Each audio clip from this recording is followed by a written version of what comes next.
Facebook page, your social media, and your own personal identity will mesh with your professional identity, especially if you're in a higher level. And you come up with such statements, it's going to affect the organization. Okay, up to now, I put up this page, everybody here knows, or NTUC. Okay, so the brand damage is quite lasting. Sorry, I have a question. Yes. So if somebody posts something like this, and then then there are comments below. Is any action taken against those commenting and liking it, or does it just stay with the original post?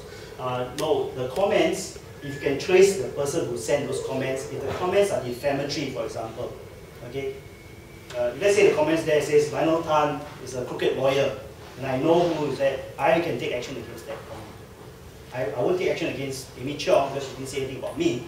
Let's say, for example, she made a commenter on her Facebook, on that Facebook page, made a comment that's defamatory. I can take action. Okay, it's not confined just to that.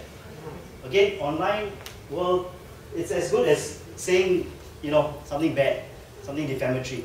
It doesn't matter the medium, because it affects let's say she says I'm a crooked lawyer, it affects my reputation. I will have to take action. I don't believe I'm a crooked lawyer. I believe I can justify. So I will take action and say, take out that comments. Okay? Of course, Amy Cheong may have some liability. If I write to her and say, please Amy Cheong, somebody has said that about me, that's wrong, please take it down. If she refuses, she may also be liable. Means she has also supported that, and she also shares the view that I am a crooked lawyer. Okay, so that's the situation. This is one seminal case. This guy is called Mr. Idiot or something. He's an employee at Burger King. There's a YouTube video of him bathing there. He's saying how much he enjoys the bath at Burger King. Okay, went viral. You have the Burger King. Everyone scrambled and say, no, isolated incident. This is an idiot. Really is an idiot. But just think of that. The next time you go to a hamburger joint or just what the employees are doing. So he was actively bathing. Just a picture only. If you want to, I'll show you the YouTube clip. It's quite disgusting. Washing everything. There are a lot more. I think I can show you a lot more, but just only one example. Okay. Now, very quickly, talk about all the risks. Now, let's wrap it up by saying what my views, I think, are my suggestions on how to mitigate such risks. Okay. First thing is to have a policy. Okay. I would say there's a three-pronged kind of approach. Okay. Develop the social media policy within the organization. So you can tell people, look, we have social media, very good, everybody uses it. Maybe for part of the company, in your own spare time, etc. It's fine. Okay, but please do it responsibly. Okay, and then develop such social media policies to try and tell people what are the parameters. Follow up that with training sessions to educate. Okay, you have a nice, well-written policy, but nobody knows about it, it's useless. Train people about it. Okay? And final one is send regular reminders. Okay, because you've got nice policy, you've sent some training session, but after a while people forget about it. So just reinforce it. It's very simple. I'll show you how it can be done. Simple reminders to it. So any must-have for social media policies, address the use of social media policy during office hours.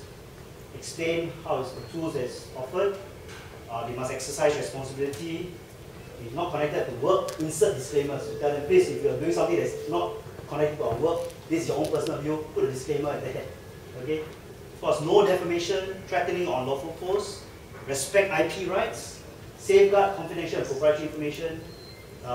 If there are any complaints about the company, please come and talk to HR first. Don't post on your Facebook page immediately. Okay, there should be some channels. And the policy should be there. Please come in. There's a channel to HR. Speak to HR. Speak to management. Don't willy-nilly go and post on the Facebook page. Right now, the latest thing is Facebook confession page. I'm sure you've heard about this. Okay, people are posting all their confessions or what they've done in the company. My guess is that it's going to get more serious in the sense that people want more eyeballs, they want to get more controversial. They're going to start posting more and more stuff that they may have done in the company. Hopefully everyone is anonymous, they don't identify the company, they don't identify themselves. But as I see it, I think someone's going to cross the line very soon. Someone's going to post something where you can identify the company, you can identify the product, etc. Because that's how online is. Everybody wants to fight for eyeballs, everyone wants to be controversial, and they're going to like dare each other. Okay, you posted that confession, I can outdo you. I post another one. Okay, so that's I think that's going to develop, and watch that space, the confessions page. Okay. Lastly, maybe explain a little. We have this social media policy. Please abide by it. If you don't abide by it, there could be repercussions, there could be disciplinary action. Okay, so you have this social media strategy. You sort of like surround it by saying, okay, this is good, well and good. Employees use your social media well. You be brand ambassadors of the firm, talk about the firm, etc.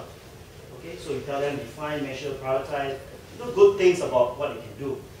But you should also ring-fence that social media policy by telling them, okay, look, mitigate the risk. Okay, insert disclaimers, for example. Don't have defamatory posts. Respect IP, respect copyright. Post responsibly and protect confidentiality. Okay, so the first part is all the good things about what social media can do. Okay, so they can use it well, they can interact, they can market, they can network, etc. But underlying all that and ring-fencing all that to mitigate all the risks, okay, make sure that your social media policy have those sort of ring-fencing warnings or guidance to mitigate such risks. Okay. Moving on, so you have that nice social media policy. Develop the training sessions. Yes. Yes. What kind of disclaimers do you recommend? Simple ones, very clear. Okay, to say that this, my own personal opinion, doesn't reflect the policy or position of the company which I'm employed. Short and sharp. I think in social media that's what you need. You don't need long disclaimers as long as the point is made. Okay. Of course, it's a slight mitigation. I mean, let's look at it. If Amy Chong says my post is racist and doesn't reflect the views of NTUC, will that work? To some extent, it's so bad. People will still say, "Wow, that disclaimer is just something that she was told by corporate policy." That is her mindset, and the problem is that people might associate she's a senior manager in NTUC. Does that reflect the mindset of the rest of the senior managers in NTUC? So to some extent, yes, the disclaimer may help, but when the case is too severe, the actual effect may not be that strong. Okay. Moving on, training sessions. You have these training sessions to circulate these guidelines, teach employees on what the do's and don'ts. Okay, clarify their doubts, explain the risks to them. Okay. And I think the point is to educate them to say, look, the company's reputation may be at risk. Okay, if they don't post, they misuse social media. And perhaps you can make a point and say, look, you can affect the bottom line and ultimately the staff, bonus, remuneration, etc. if there's damage to the brand. Okay, so you can apply training sessions, like what we are doing, a seminar, live training sessions. Some companies do it online. Okay, they develop an online program. People can go at their free time, go there, and then they take. This was put on YouTube for this company clones. They have a YouTube clip where the employees can go there and then go through all their social media policy. So this is 11 tips. Tip number 9. The postings on this side reflect my personal opinion and do not represent the positions of Krohn's AG. That's the disclaimer I was talking about. Short and sharp. Okay? Short and sharp, simple. So you've got that. Next, last point I'm going to make is the regular follow-up sessions. Okay? You follow up reminders so that regularly, once a month or once in 2 months, send something to just tell people, just be aware, we have this policy, you went for the training, okay, please remember about it. Okay, reminders can be sent out by email blasts. They give examples of recent or current cases. Okay, essential to highlight both positive and negative examples. This is an example of an email reminder that you can just simply send. Okay, dear colleagues, reminder that all staff should comply with the company's guidelines when using any of our social network like Facebook, Twitter, etc. In this case, as you know, a senior staff from NTUC, Amy Chong, recently posted a racist message on a Facebook page. created a sensation, even our Prime Minister commenting on it. Although the message was on a personal Facebook page, nevertheless, she was identified as being employed by NTUC and caused severe damage to NTUC's reputation. Okay, very simple email, and if that happened, just create a little email and just blast it out. NTUC had to terminate her employment, presently being investigated by the police. You should be aware that it's important to be mindful of any posting made on social media. Think carefully about sharing anything online and be mindful of consequences. You should not post anything on the internet that will negatively affect or tarnish company's image. Very simple message. Takes you 30 seconds or 2 minutes to just half those out. Okay? But you know, negative examples send out a reminder. Positive examples of people you see or posted on Facebook page and garner a lot of following, send that out as well. Instead of stuff, hey, be brand ambassadors, you have a good idea, post it on your network and spread it out. Okay? So again, the 3 key things: have the policy, have the training, and finally do these simple follow-up measures. So conclusion, we've seen how social media proliferates. Singapore companies are heavy users. Singapore population is a heavy user. We need to mitigate. There are some risks of social media use: defamation, intellectual property rights. There's an issue of confidential information. Okay, so you need to recognize and mitigate those risks. Then, given the 3 key points, have clear guidelines, have the training sessions, and have your reminders to reinforce. Okay, with that, I think you have this in mind, that the organizations, etc., yourself will be ready for social media. Okay, with that, I'd like to invite Michael, Mr. Michael to say some words. Well, I think our applause for Lionel. That's a lot of good information. Okay. All right, well, I'll keep this brief because there's been some great questions on the Twitter board that I'm sure folks would like to hear your comments on. But Lionel began with a word that I think gets right to the heart of the matter. He began with the concept of risk. If we stop and think about what these legal issues mean for the firm, for the organization, what you've got are, or if you will, your company's brand is in more channels than ever before.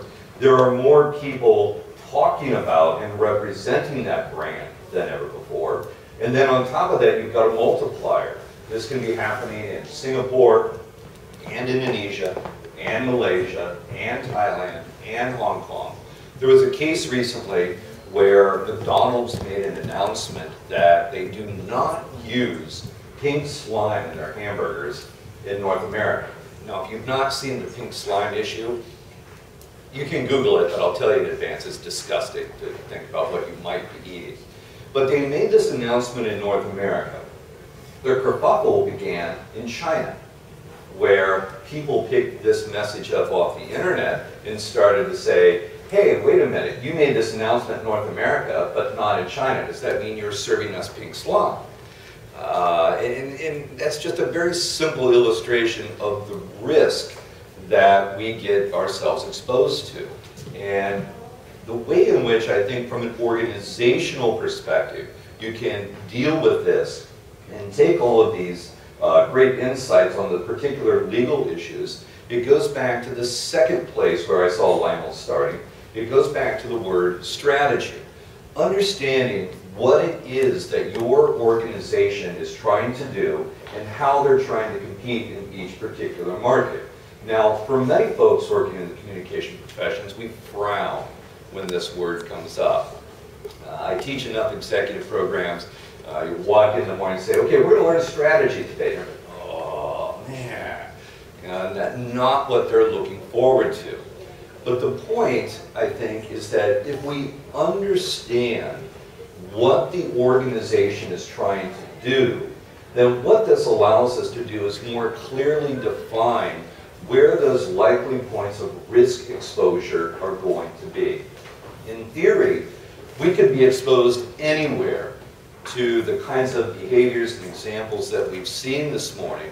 But I think in reality, for any sort of business, we're going to have a clearer idea of where that risk is likely to happen just because of the industry we're in, the kind of activities that we're asking our employees to engage in, And I think our first responsibility as managers is to make sure that everybody understands what the strategy is, what we're trying to do, because what that does is, in effect, create inbounds and out-of-bounds markers. And even if somebody hasn't read their social media policy, even if they haven't watched the online video, what we have done is create those inbounds and out-of-bound markers, which will give clarity to their job.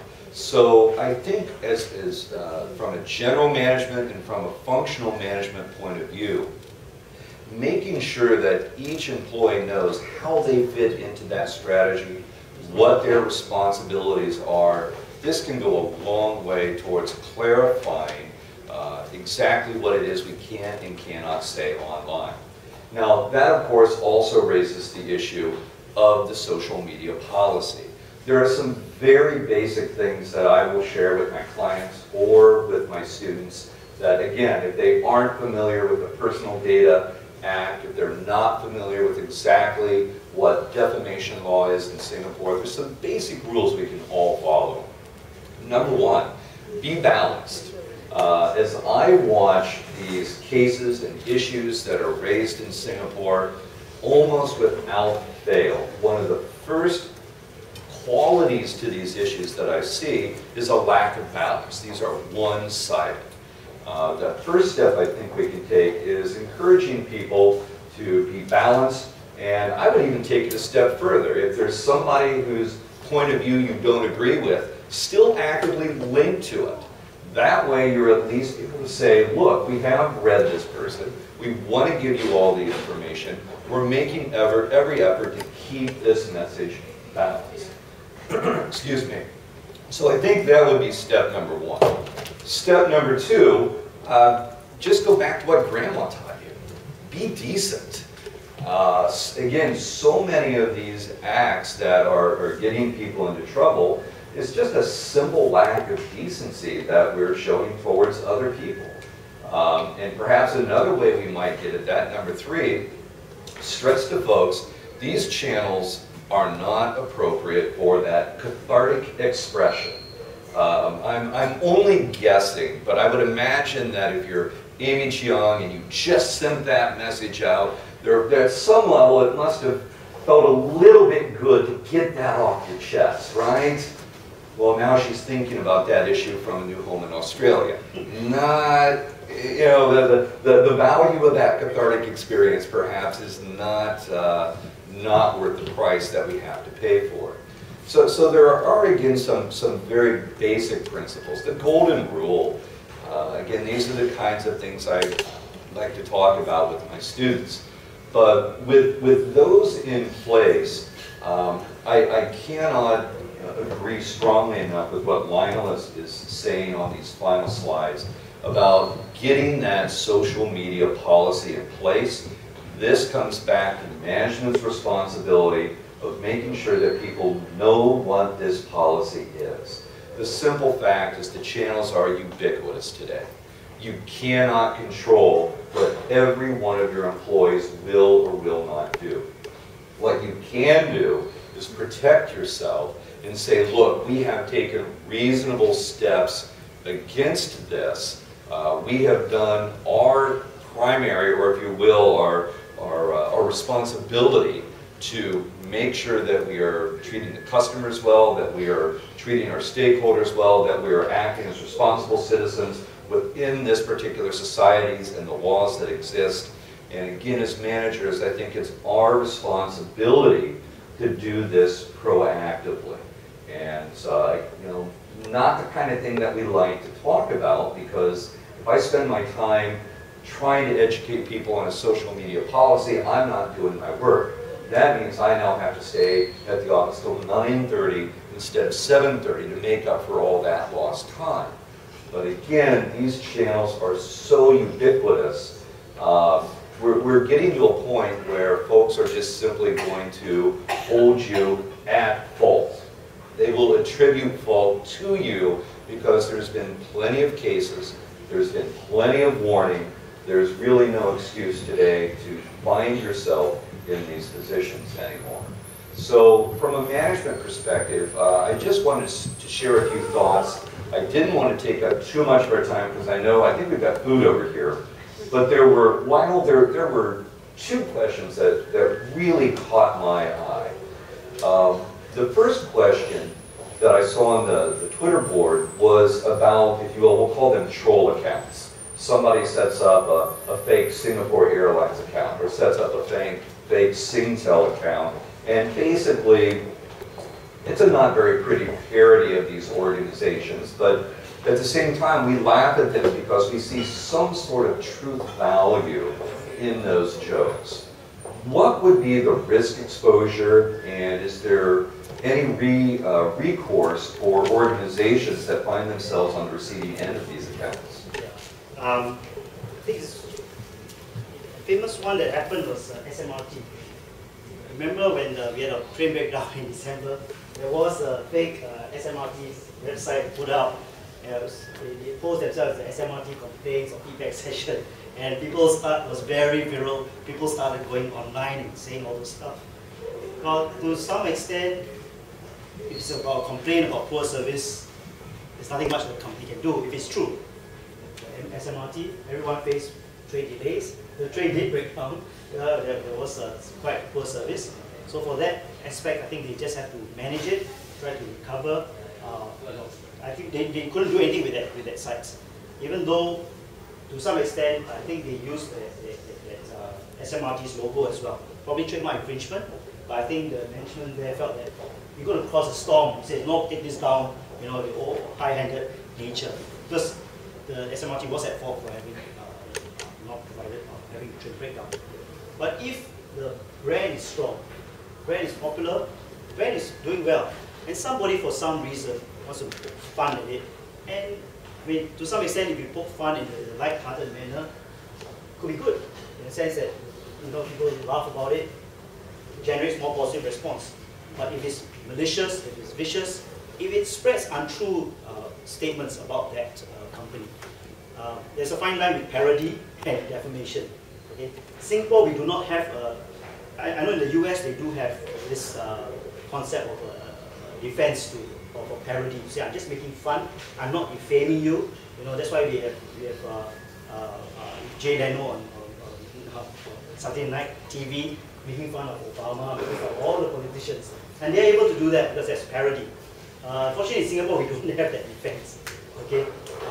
If you say something defamatory about somebody, even if it's taken in a light-hearted manner, but in a proper context, people will still say, well, that sort of demeans him, lowers his reputation. You will still be able to go by the usual recourse of defamation, tell the person, please stop, please retract it. So I think balance has to be there. If the statements are warranted, if that service is no good, like for example, during the train breakdown, I don't think the brand can do very much. They can only manage it. But if it's untrue, statements are defamatory, even if it's in a sense of a parody, but it's still defamatory and it's enough for people to take seriously, or there's false information put down there, then I think the brand should come forward and take some steps. Okay. The other question that struck me as particularly interesting is we had a question about drawing upon internet memes. As an organization, are you allowed to pull those memes over to your site, aggregate them in your site, for example, or the fact that these are other people's content that's being shared? Are there limitations as to what you can do with that information, which on the one hand is on public channels, but on the other hand is still being put out by individuals? Well, I think if you are doing linkages, I think that's fine. If you just link to that site. I think some of the problems, I can see some cases involved where people do a review of your brand, okay, on, let's say, TripAdvisor, and somebody says something about your brand, or very good things about your brand, and then you take that content and you put it onto your website, and it says, oh, this was said by so and so. I mean, if it's a small snippet of it, I don't think anyone's going to complain, but you take, like the Straits Times case, where you take whole articles and put it onto your website, you will face copyright infringement issues, I believe. Okay, again, if the publication isn't too bothered, they don't mind because you're a bigger brand. In fact, you put your contents onto your website and you establish them or perpetuate their reputation. I don't think they mind. But there will still be this issue of copyright infringement. I think you have to be very careful about it. If you do linkages, I think that's fine. You just link and say, okay, this person has said something good about me. Here's a link. Go there onto your site. That's perfectly fine. Okay, but where you decide to port the entire content, you're going to face the kind of like SPH issues that you see. Okay. Yeah, I was going to say we're a little bit after 11.